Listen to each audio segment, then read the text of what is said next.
Percy Jackson, à quel moment ça a merdé? Peut-être vous connaissez même pas Percy Jackson, alors on va remettre les pendules dans les trous.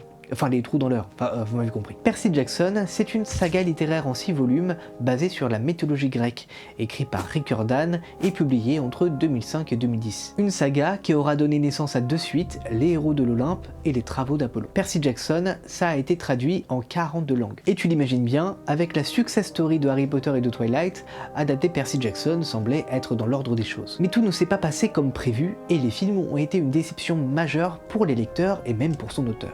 Dis-toi que même Logan Lerman, qui a joué le rôle de Percy dans les 2 films, a dit à plusieurs reprises que les romans méritaient un meilleur traitement. Avec l'arrivée imminente d'une nouvelle série Percy Jackson sur Disney+ en fin d'année, c'est le moment idéal pour revenir sur le fiasco de la première adaptation. Une adaptation qui commençait pas mal sur le papier parce que, à la barre, on a tout de même Chris Columbus, qui avait déjà réalisé quelques années plus tôt les très bonnes adaptations d'Harry Potter à l'école des sorciers et Harry Potter et la chambre des secrets. Mais au scénario, il était accompagné de Craig Titley, à qui l'on devait déjà le génial film Scooby-Doo. Concrètement, Percy Jackson, c'est clairement ce qui s'est fait de pire en matière d'adaptation littéraire au cinéma.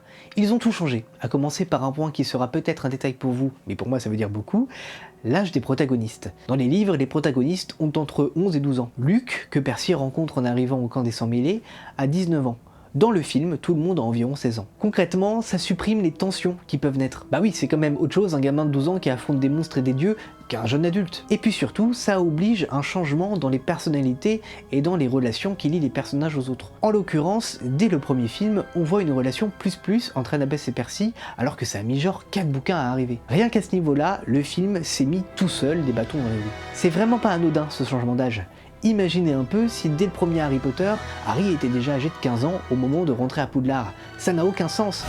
Ne me parlez pas de cette merde. Revenons à Luke. La première véritable confrontation avec Percy, c'est à la fin du 2e livre, à laquelle Percy s'en sort de justesse. Dans l'adaptation, la confrontation arrive dès la fin du premier film, et Percy le bat sans trop de difficultés. Et ce n'est pas la seule réécriture des bouquins que le film opère. Pas du tout. Il incorpore des monstres et des intrigues qui arrivent beaucoup plus tard dans les livres, voire qui n'existaient pas du tout à l'origine. Dans le film, Percy doit acquérir 3 perles pour se rendre aux enfers et confronter Hadès, et pour ça, il faut tuer des monstres.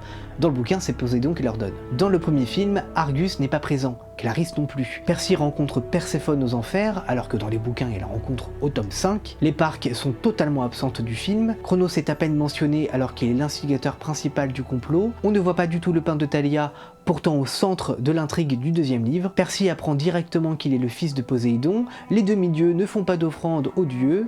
Annabeth est amoureuse de Luke dans les bouquins et pas dans les films.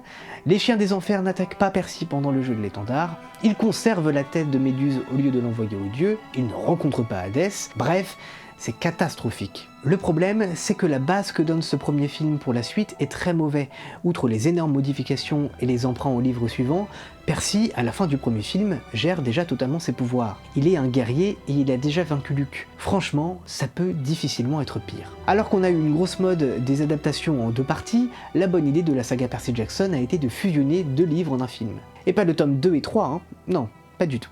Le tome 2 et 5. Du coup comme pour le premier film, on ignore les bouquins, on ajoute des trucs nuls et on précipite l'intrigue parce que, oh là là, nos personnages sont vachement vieux, tu m'étonnes. Et ce fut la fin de Percy Jackson au cinéma. Et pour la première fois de cette décennie, Disney va peut-être faire quelque chose de bien. Ils ont racheté la 20th Century Fox en 2019 et rapidement, une nouvelle adaptation a été mise sur la table dans un format de série télévisée. Pour citer l'auteur lui-même, pour vous, le film représente 2 heures de pur divertissement. Pour moi, c'est le travail d'une vie passée au hachoir à viande. Alors que je les ai suppliés de ne pas faire le film. Mais tout va bien, on va arranger ça bientôt. On en reparle en janvier ? Abonne-toi !